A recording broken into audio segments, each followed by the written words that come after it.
கர்த்தருடைய நாமம் மகிமைப்படுவதாக. அனைவருக்கும் இனிய காலை வணக்கம்.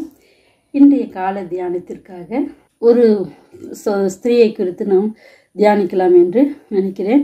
தெரிந்து கொள்ளப்பட்ட வேத பகுதி 1 சாமுவேல் 25:3 வசனத்திலே அபிகாயிலை குறித்து பார்க்கிறோம். அபிகாயிலுடைய பெயருக்கு அர்த்தம் என்ன என்றால் அப்பாவின் சந்தோஷம் என்று பொருள்படுகிறது. அந்த பெயரிலே எப்படி ஒரு காரியம் இருக்கிறது பாருங்கள். அப்பாவின் சந்தோஷம். அப்பா அந்த ஸ்திரீயானவள் அப்பாவுக்கு ஒரு சந்தோஷத்தை கொடுக்கிறவளாக இருந்திருக்கக்கூடும் என்று நினைக்கிறேன். இந்த பகுதியிலே அபிகாயிலை குறித்து நாம் பார்க்கும்போது அந்த மனுஷனுக்கு நாபால் என்ற பெயர், அவன் மனைவிக்கு அபிகாயில் என்று பெயர். அவளுடைய கணவனின் பெயர் நாபாலாக இருக்கிறது. இந்த கதையை நீங்கள் அனைவரும் அறிந்திருக்கக்கூடும். அந்த அபிகாயிலை குறித்து மாத்திரம் நாம் பார்ப்போம். அவளுடைய குணாதிசயங்களை முதலாவது நாம் பார்ப்போம். அபிகாயிலை பற்றி நாம் பார்க்கும்போது அவளுடைய பெயரிலே ஒரு சந்தோஷம் இருக்கிறது. அவங்க அப்பாவுக்கு ஒரு சந்தோஷம் இருக்கிறது. ஆனால் இப்பொழுது நாம் என்ன அவளை குறித்து, அந்த ஸ்திரீயை குறித்து நம்ம பார்க்கிற காரியம் என்னவென்றால் முதலாவது அவளுடைய குணாதிசயத்தை நாம் பார்க்க போகிறோம். வசனம் 3வது வசனத்திலே அந்த ஸ்திரீ மகா புத்திசாலியும் ரூபவதியுமாய் இருந்தாள். இந்த ஸ்திரீ எப்படிப்பட்டவளாக இருக்கிறாள்? மகா புத்திசாலி, ரூபவதியாக இருக்கல் என்று நாம் பார்க்கிறோம். இப்போ இதற்கு நேர் எதிர்மறையாக அவளுடைய கணவனுடைய காரியங்களை பார்க்கும்போது வசனம் 25:2 வசனத்தை பார்க்கும்போது, மாகூனிலே ஒரு மனுஷன் இருந்தான். அவனுடைய தொழில்துறை கர்மேலில் இருந்தது. அந்த மனுஷன் மகா பாரி குடித்தனக்காரனாய் இருந்தான். அவனுக்கு 3000 ஆடும் 1000 வெள்ளாடும் இருந்தது. அவன் அப்பொழுது கர்மேலில் தன் ஆடுகளை மயிர் கத்திரித்து கொண்டிருந்தான். அவன் எப்படிப்பட்டவனாக இருக்கிறான், அவனுடைய குணாதிசயங்கள் என்ன, அவன் என்ன தொழில் செய்கிறான் என்பதை குறித்து இங்கே நாம் பார்க்கிறோம். இந்த அதிகாரத்திலே இப்பொழுது நாம் அபிகாயிலை குறித்து பார்க்கும்போது முதலாவது அவளுடைய குணநலன்கள் பார்க்கும்போது மகா புத்திசாலியாக இருக்கிறாள். வேதத்தின் அடிப்படையிலே பெண்களாகி நாம் பலவீனமான பாண்டங்கள் என்று நம்மளை குறித்து சொல்கிறார்கள். ஆனாலும் நாம் பலவீனமான பாண்டங்கள் தான். ஆனால் கர்த்தர் நம்மளை நினைத்தால் அவருடைய சமூகத்தில் நாம் திருக்கு முன்பாக நாம் ஒப்பு கொடுத்து அவரோடு நம்ம ஜெபித்து இருக்கும்போது கர்த்தர் நம்மை கொண்டும் பெரிய காரியங்களை செய்ய வல்லவராக இருக்கிறார். இந்த நாட்களில் அநேக சபைகளிலே அநேக சகோதரிகள், நம்மளுடைய சகோதரிகள் ரட்சிப்புக்குள் வந்திருப்பார்கள். ஆனால் கணவன்மார்கள் ரட்சிக்கப்படாதவர்களாக இருக்கிறார்கள். அதனாலே மிகுந்த மனவேதனை உண்டு. குடும்பமாக அனைவரும் ஆலயத்திற்கு வரும்போது சகோதரிகள் மட்டும் தன்னுடைய கணவர்கள் சிலர் ரட்சிக்கப்படாமல் இருந்து அவர்கள் வீட்டில் இருக்கும்போது, ஐயோ நம்மளுடைய கணவர் இந்த கர்த்தரை அறிந்து கொள்ளவில்லையே என்ற ஒரு வேதனை அவர்களுக்கு இருந்திருக்கும். ஆனால் இந்த அபிகாயிலுடைய கணவனுடைய காரியங்களை பார்க்கும்போது அவன் இப்படிப்பட்டவனாக இருந்த முரடனும், அந்த 3வது வசனத்திலே அவனுடைய குணம் எப்படி இருக்குன்னு பார்த்தா, அந்த புருஷனும் முரடனும் திராயுதனுமாயிருந்தான். அவனுடைய அப்படியே நேர் எதிர்மாறலாக இருக்கிறது. ஆனாலும் இந்த அபிகாயில் அவளுடைய குடும்பம் நடத்தி கொண்டு இருக்கிறாள்.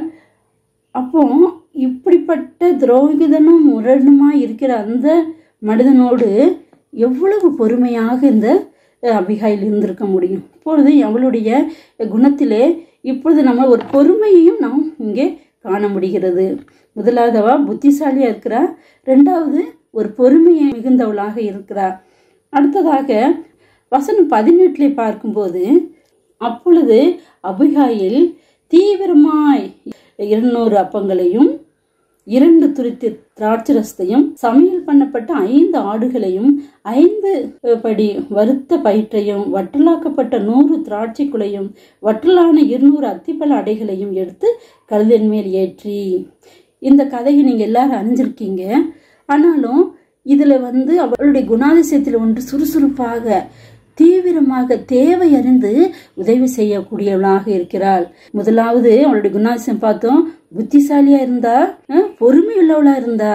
இப்பொழுது தேவை அறிந்து உதவி செய்கிறவளாக இருக்கிறாள். உடனே தீவிரமாக ஒரு சுறுசுறுப்பான காரியத்தையும் பார்க்கிறோம். வசனம் 28 நாம் பார்க்கும்போது, உமது அடியாளின் பாதகத்தை மன்னியும், கர்த்தர் என் ஆண்டவனுக்கு நிலையான வீட்டை நிச்சயமாக கட்டுவார். என் ஆண்டவர் கர்த்தருடைய யுத்தங்களை நடத்துவாராமே. நீர் உயிரோடு இருக்கும் நாளில் ஒரு பொல்லாப்பும் மேல் காணப்படாதிருப்பதாக அப்படின்னு சொல்லி நம்ம வாசிக்கிறோம்.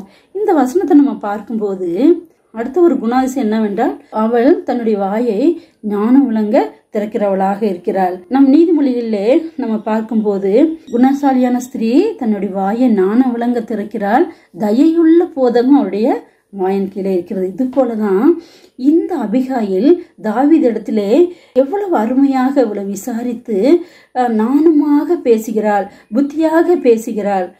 பேசி தன்னுடைய காரியங்களை அவள் எல்லாவற்றையும் அவள் சொல்லி மன்னிப்பு கேட்டு தாவீதை பார்த்தவுடன் எவ்வளவு பணிவாக, என்ன ஒரு பணிவு, கீழே இறங்கி மிகவும் குனிந்தவரை வணங்குகிறார். அந்த வசனத்தை நம்ம பார்ப்போம். 20வது வசனத்தை பார்க்கும்போது, அவள் ஒரு கழுதையின் மேல் ஏறி மலையின் மறைவில் இருக்கையில் இதோ தாவீது மனுஷர் அவனுக்கு எதிராக இறங்கி வந்தார்கள், அவளை சந்தித்தாள்.